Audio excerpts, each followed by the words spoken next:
अरे ये सरिता कहाँ से आई? लगता है कि कुएं से पानी लेकर आई है। चलो आज मैं इसकी थोड़ी ले लेती हूँ, उसे थोड़ी जली कटी सुनाती हूँ। अरे ओ सरिता बहन, ज़रा रुको तो, मुझे आपसे कुछ बात करनी है। अरे एक कौन मुझे आवाज़ लगा रही है? लगता है पारो है। कहाँ चल रही सरिता बहन? लगता है कुएं से पानी भर कर आई हो।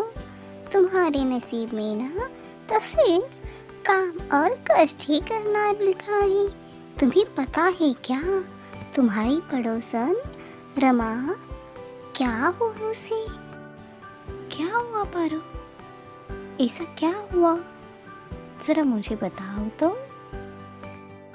अरे उसके पति ने उसे बहुत सारे गिफ्ट दिए हैं। उसे नई चप्पल ला कर दी, साड़ी ला कर दी, और तो और नया नेकलेस भी ला कर दिया, वो भी सोने का।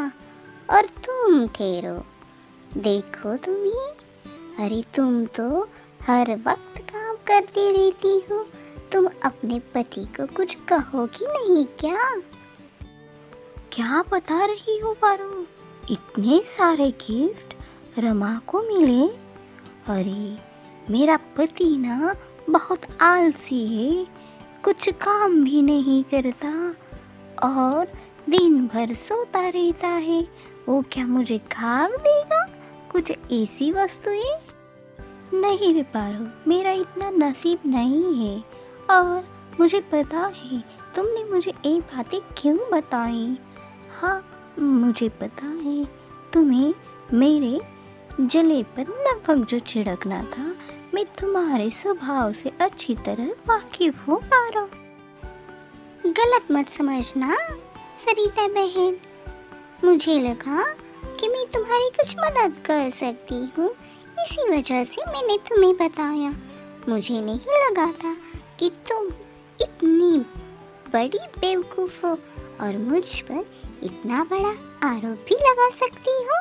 चलो जाने दो, मुझे क्या, तुम जाना और तुम्हारा पति जाने, बहती रहना हर वक्त कुएं से पानी ही।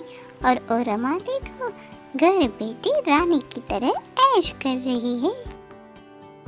मदन बहुत ही आलसी किस्म का आदमी था। वो हर वक्त सोता था और खाता था। तभी सरिता कुएं से पानी भरकर मदन के पास आती। अरे उठिए ना, अरे उठिए जल्दी, उठिए ना। अरे उठते ही आपके मुंह पर पानी फेंक दूं। चलिए उठो जल्दी।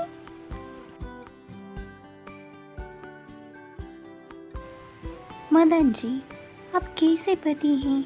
उस रमा के पति को जरा देखो ना, कितने सारे गिफ्ट देता है और मुझे आने जाने वाला आदमी और बहुत लोग टोकते हैं। तुम्हारा पति तो बहुत निठल्ला है, कामचोर और आलसी है।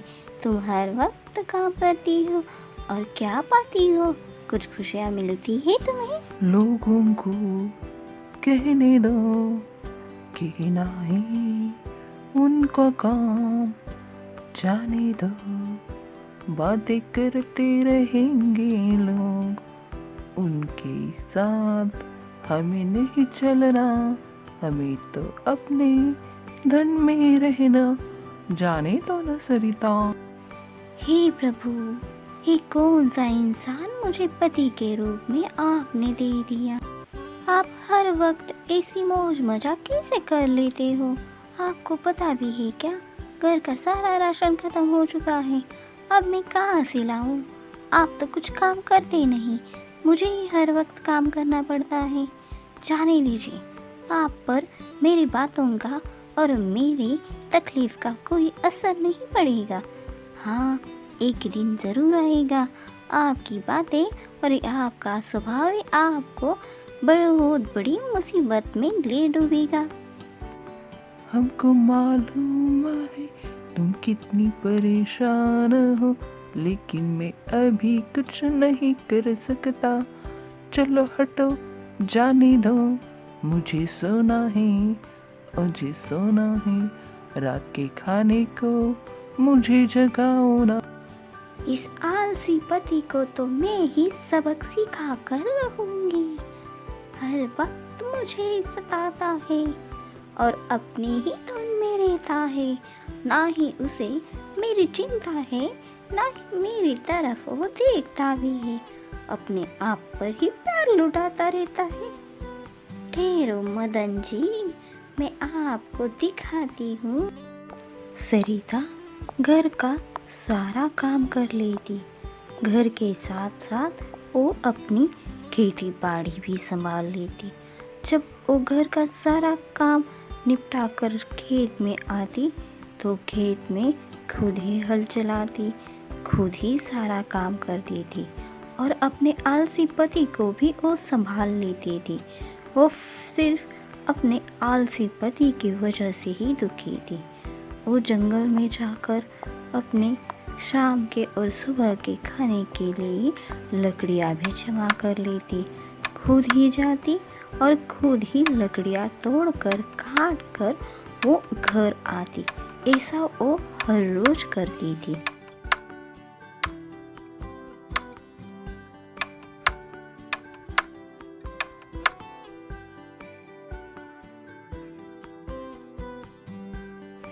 एक दिन सरिता बहुत बड़ा पेड़ काट लेती है और उस पेड़ की कुछ लकड़ियाँ काट कर अपने घर की ओर निकल जाती है।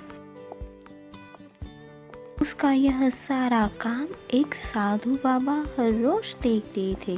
वह आज सरिता को रोक लेते हैं और उसे कुछ कहते हैं। बाबा, आपने आज मुझे क्यों रोका? क्या हुआ? उससे कोई गलती हुई क्या? नहीं पुत्री, तुमसे कोई भी गलती नहीं हुई। मैं तुम्हारे काम से अति प्रसन्न हूँ। मैं हर रोज इस पेड़ के नीचे मैं ध्यान पर लगा रहता हूँ। मुझे पता है तुम कितना काम कर लेती हो और तुम बहुत अच्छी भी हो। इसी वजह से मैं बहुत प्रसन्न हो गया हूँ। सोचा आज तुम्हारे घर खाने के लिए आ जाऊं। ये तो मेरा बहुत बड़ा सौभाग्य है बाबा। आपके अगर चरण मेरे घर पर लग गए तो मेरी सारी परेशानी लगता है खत्म हो जाएगी। आप सुबह जल्दी आइएगा बाबा, मैं आपका इंतज़ार करूँगी। धन्यवाद।